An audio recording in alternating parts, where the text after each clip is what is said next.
silence afin d'aider au bon déroulement de cette séance. Sans tarder, Madame Nguyen Fogo dépose l'échiquier de Rose Suzy.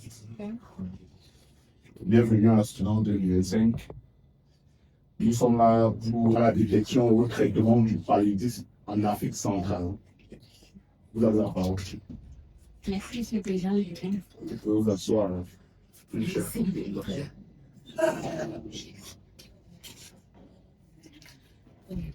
le Président, je vais Laura Mamouchine, très chers invités, bonjour.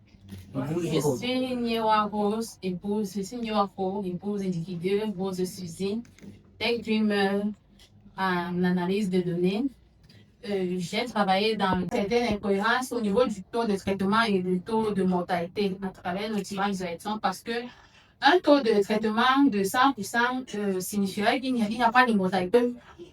Réciproquement, on dit que toute personne qui en a des décès se fait traiter. Donc, du coup, nous avons relevé ces incohérences dans les différentes données, dans les bases de données fournies des industries, de la peine et d'autres instantanés, aussi bien surtout dans les économies de traverse beaucoup de pays d'Afrique centrale. Donc, pour résoudre cela, beaucoup d'efforts, nous devons rester engagés et continuer à faire des efforts coordonnés et renforcer au niveau de tout l'analyse. Nous avons pu faire quelques recommandations selon les problèmes que nous avons pu vérifier, à savoir sur la couverture investisseur. Il sait que s'il y a question, nous proposons d'accentuer la distribution des moustiquaires parce que c'est d'accentuer un peu pesticides et se rassurer de la disponibilité des outils de détection, des guides de détection dans les différents centres de santé.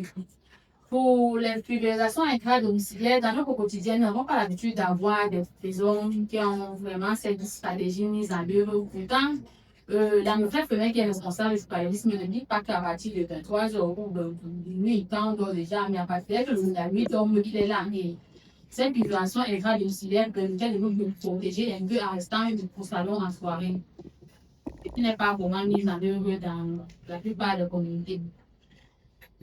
Pour ce qui est du système d'assainissement, nous demandons à l'État d'améliorer les systèmes d'assainissement pour ce qui concerne la gestion des ordures, d'eau usée et une population de 6 mètres un peu plus dans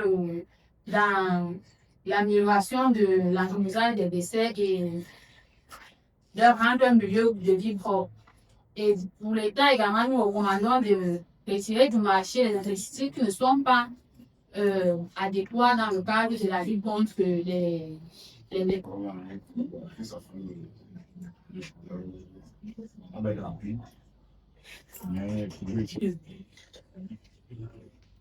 Je tiens tout d'abord à vous féliciter pour votre brillante présentation et pour vos présences à la prise de parole.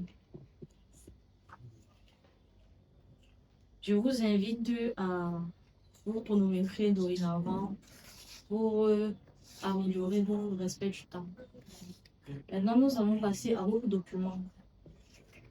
Alors, j'apprécie déjà votre thème, qui est un thème très intéressant et l'Afrique centrale en vous. Néanmoins, après la conclusion, je vois que vous avez mis des tableaux, des figures, des images. Et au milieu d'entre elles, il y a des références bibliques. Je voudrais vous poser une question. À quoi servent les annexes? Dans un document, à quoi servent les annexes?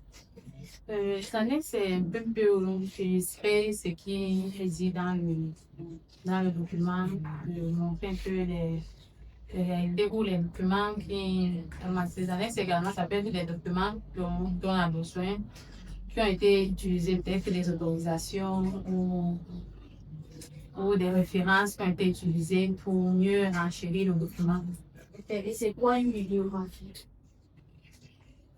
Pour la bibliographie, c'est les sources de données. Les sources qui ont été utilisées pour avoir les différentes informations qu'on retrouve dans le document, dans le rapport.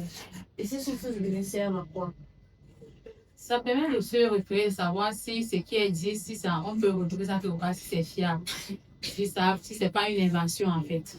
D'accord. En fait, vous avez donné une réponse à cette question tout à l'heure. Vous avez juste à poser les réponses. En fait, la bibliographie, ce sont ce que vous appelez les sources de données. Les outils pouvaient figurer à tel endroit, mais c'était par exemple trop long. Ou bien, parce que je vois le tableau là, il était très long. C'est également dans ce document. Vous avez fait comprendre que l'une des raisons pour lesquelles la République démocratique du Congo est un peu en retrait de l'accès aux soins du paludisme, c'est notamment la situation politique, c'est-à-dire l'instabilité politique, notamment les guerres et tout ça. Ce qu'il faut savoir, c'est que dès l'instant, en analyse de données, déjà l'analyse de données, c'est vraiment un outil d'aide à la décision. C'est-à-dire dès qu'on a fini l'analyse comme ça, vous avez fait bien de faire des recommandations. Et on fait une analyse pour aboutir à des recommandations et prendre des décisions.